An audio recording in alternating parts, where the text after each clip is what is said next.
Brought to you by Penguin.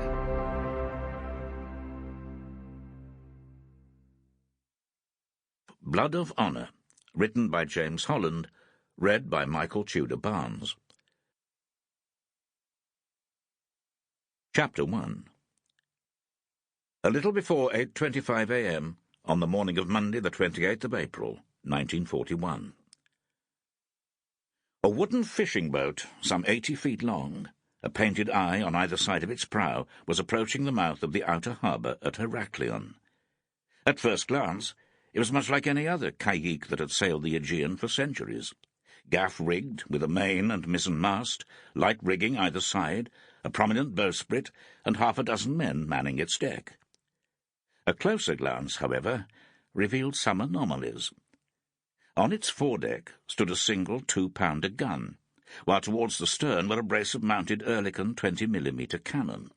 And that was not all, for fluttering from the top of the mizzen mast was a small white ensign.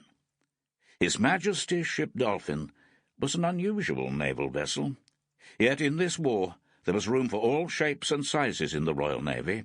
After all, needs must.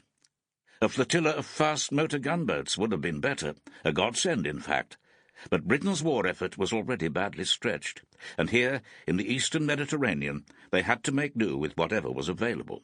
If that meant a wooden fishing boat, then so be it. And the caïque did have certain advantages. It was certainly a less conspicuous naval vessel, even when armed. At the faintest sound of aircraft, the ensign could be lowered in a trice, the guns covered with tarpaulins, and it would look just like any other fishing boat, plying its trade on the wine-dark sea.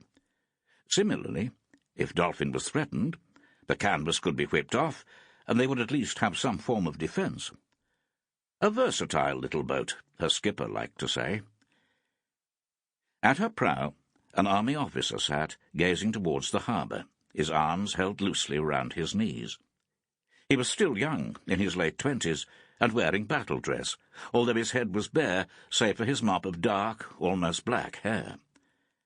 A captain in 50 Middle East Commando, Alex Vaughan had been based on Crete since December. The unit had been sent to help shore up the island's defences. Somewhere along the line, his role had developed so that he was spending less time overseeing the preparation of gun emplacements around the island's airfields and ports, and more helping the British Vice-Consul, Captain John Pendlebury.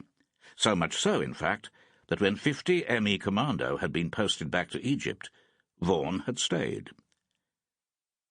A renowned archaeologist and former curator at Knossos, Pendlebury, Vaughan had discovered, had for some time been almost single-handedly preparing the islanders to resist any German and Italian invasion, should it come, an event that seemed ever more likely now that the Germans were swarming through mainland Greece. Pendlebury was an unlikely warrior, but there could be no denying either his passion or his energy. Vaughan had been impressed by the man's vision and deep knowledge of the place. More than that, he alone seemed to understand the potential for resistance of both the island and its people. But it wasn't just ships that those on Crete were short of. It was almost everything. There were not enough vehicles, guns, or other arms. It was all very well organising the local mountain capitans into some kind of resistance force, but they needed to fight with something. Despite pleas to Cairo, there had been little forthcoming. Middle East Command had more pressing concerns. The campaign in North Africa, a potential Axis-backed rebellion in Iraq, fighting in Syria, and since April, the battle on mainland Greece. Even so, a stash of weapons and equipment had been established in the west of Crete on Suda Island, and it was from this dump that Pendlebury was now plundering supplies to take back to Heraklion and to the local capitans. So it was that the old wooden caïque was carrying a cargo not of fish, but of Bren guns, rifles, ammunition, grenades, and above all, explosives. It was something, but there was one vital piece of equipment that Vaughan was especially worried about, and that was the terrible shortage of wireless transmitters. There was not even one that could be salvaged from Suda Island. Communication between one end of the island and the other depended almost entirely on telephone, which, as Vaughan remembered all too well... Sample complete. Ready to continue?